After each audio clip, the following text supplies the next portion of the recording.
So,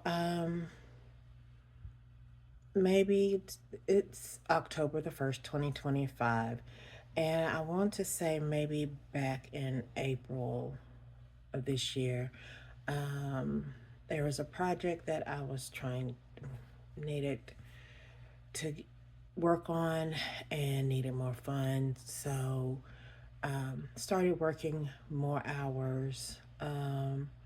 And there were a lot of things that were going on during that time as well. Um, but started working a lot more hours, trying to meet a financial goal. In the midst of all that, I will admit that I did not do the best of taking care of my physical health. And I started noticing changes, but I didn't really see the full picture.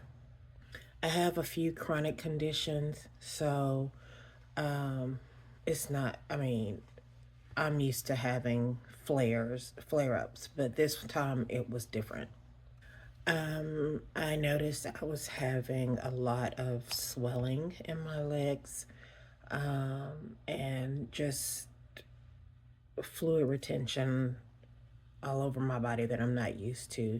And my typical medications that I take when I have these flares was not working. So I bought compression hose. It ended up that my mobility was being impacted too, and my endurance.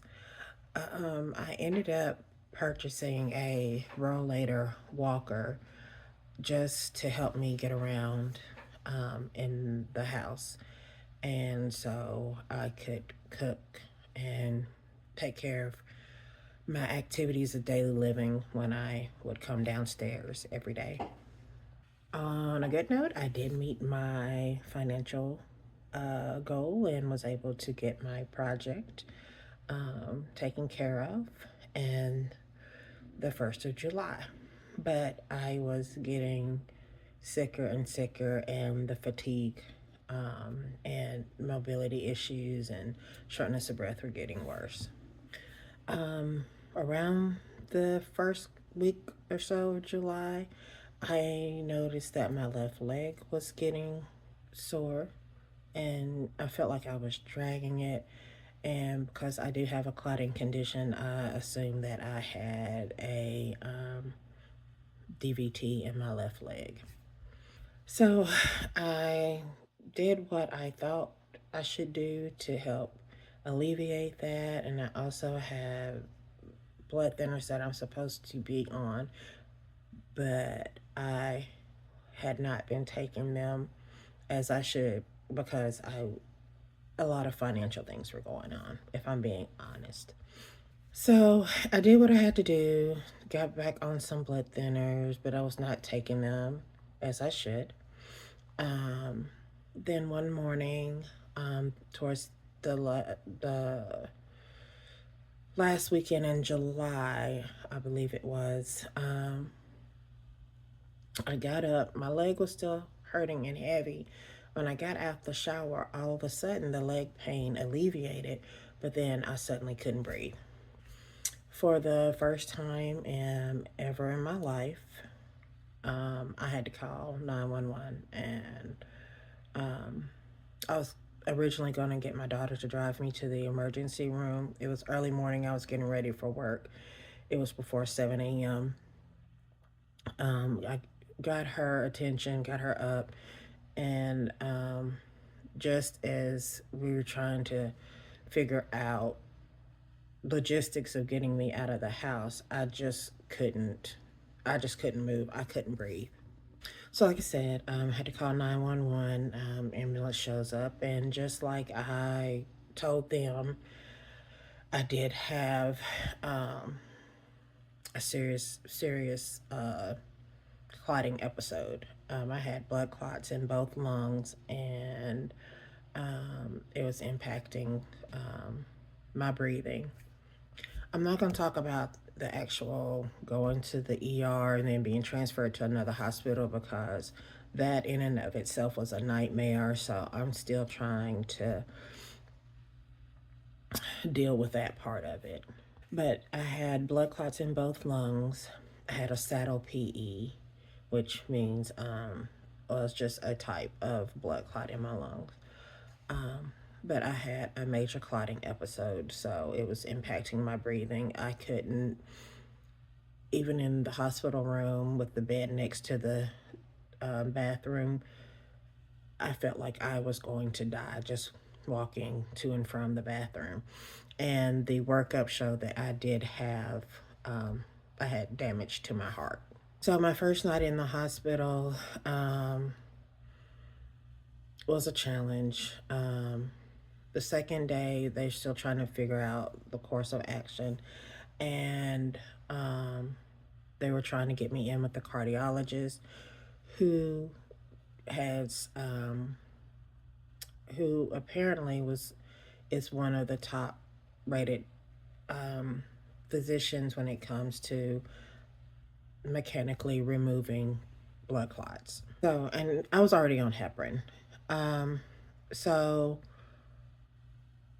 um, it just so happened that very day I was going to have to stay in the hospital for much longer. They were trying to figure out how to get me on the doctor's schedule so that she could go and do what's called a mechanical thrombectomy, where they go in through larger vessels and go thread into your till they get to the vessels in your lungs and basically suction and remove the clots.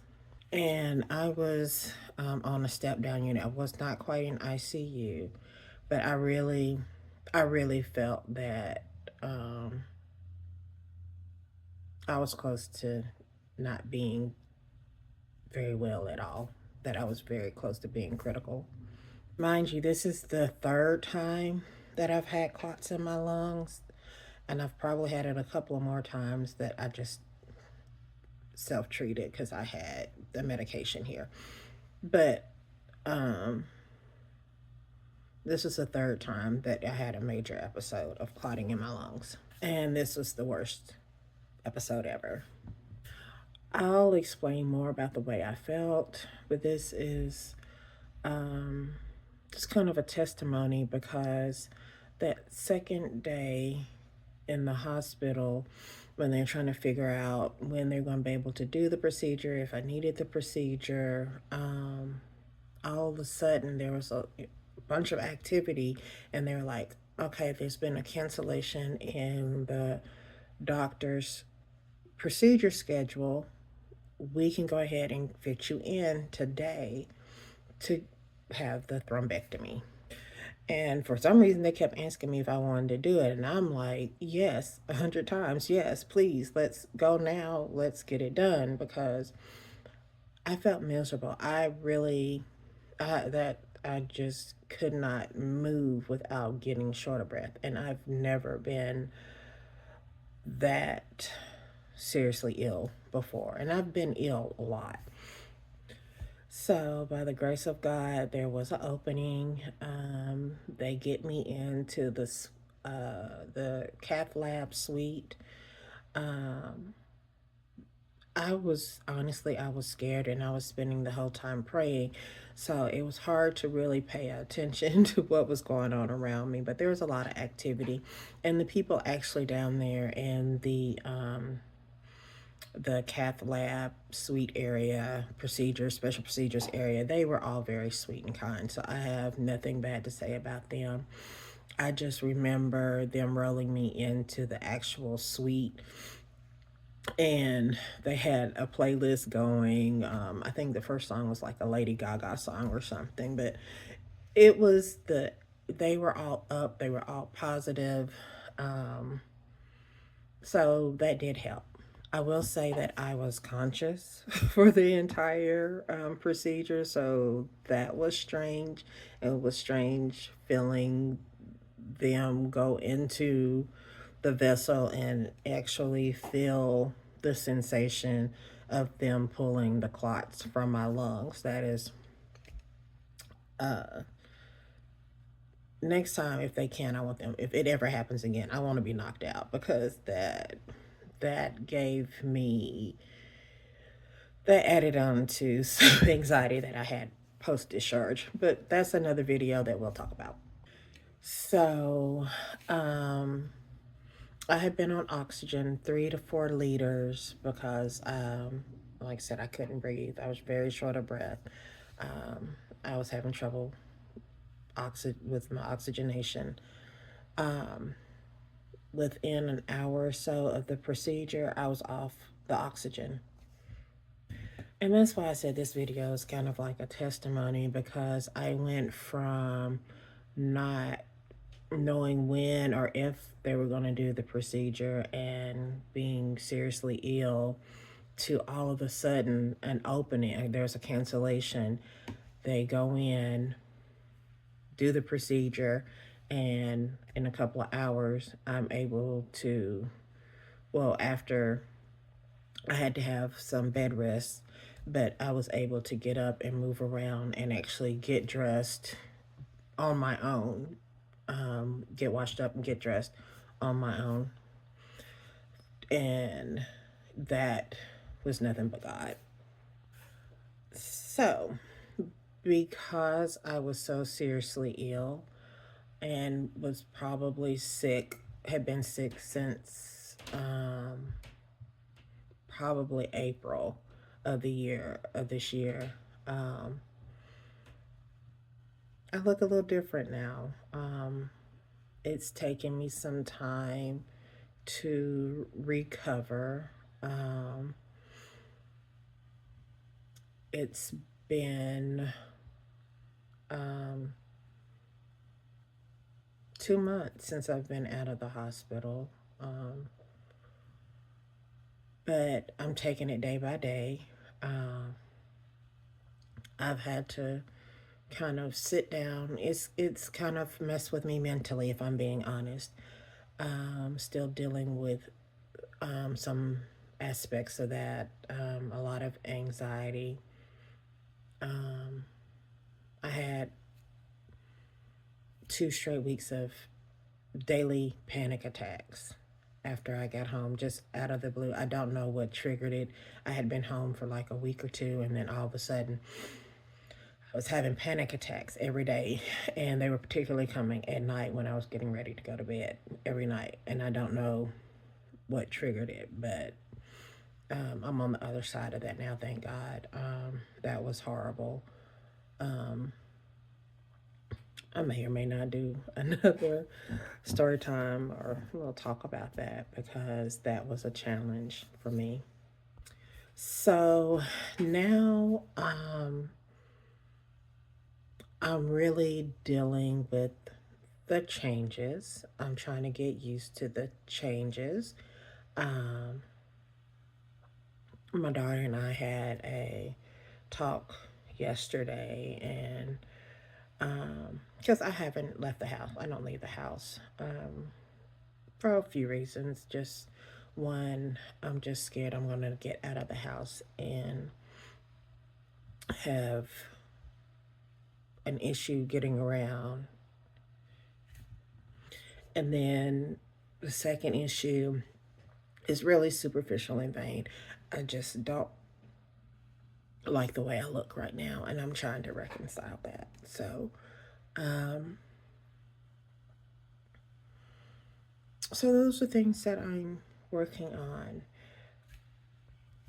So this video is much longer than I intended it to be. And you have to excuse my voice right now, because when I talk for a long time, I start to cough. So that's another reason I kind of keep pausing, because I have to cough. But that's kind of a story time, a testimony time, and a kind of catch up of what's been going on with me. Because my daughter did an excellent job on my makeup today. A really natural look. I just wanted concealer, but she, of course, did a little extra. I'm going to record some videos today. I'm going to make some content. I'm going to put myself in front of this camera until I get used to doing it. And I guess my ask is, if you made it this far in my video, please subscribe or follow, like, share, comment, interact with me. I would greatly appreciate it. And there'll be more videos to come, because, like I said, I'm out here making content. Today's going to be content day. I made up in my mind that I didn't want to hide anymore. So, this is what I look like on the outside has not changed who I am, at my core. So, thank you all. I appreciate all of the support I've had thus far. Continue to keep me in your prayers, and I will pray for you as well. And as always, this is with love, Demetria.